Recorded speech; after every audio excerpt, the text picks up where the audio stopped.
Það erfitt að ganga háskólasvæðið án þess að taka eftir því að veggir skólans eru prýddir fjölda verka eftir helstu meistara þjóðarinnar. En hvað finnst nemendum verkin eins og þetta? Pæla þeir í þeim? Njóta þeirra eða er þeim kannski bara alveg sama?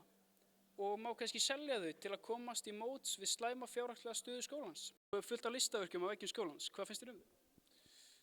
Bara mjög fín sko. List falleg og sinn hátt sko.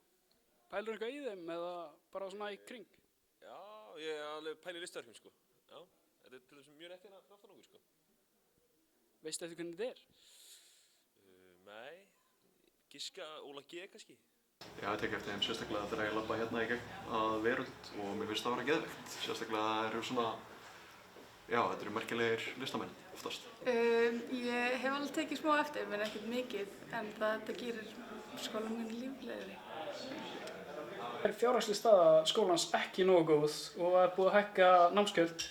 Finnst þér að mætti að selja þau til að brúa bilið? Nei, eiginlega ekki. Þú veist, mér er svo sem alveg sama en þetta er bara safnverk. Þetta er ekkert að fara að lækka í verði á næsta árum. Nei, ég veit ekki, þetta er svona sem kaupa þessi verk en nei, ég er eðlilegt að þetta skráningi að hækki á einhverjum 10 árum eða. Mér finnst það bara eðlilegt sko. Já. Ég hef vel eitthvað skoðun á því, en það væri náttúrulega hægt, það er alveg mikið af þessu, en já, ég er ekki alveg búin að kynna mér þetta kannski.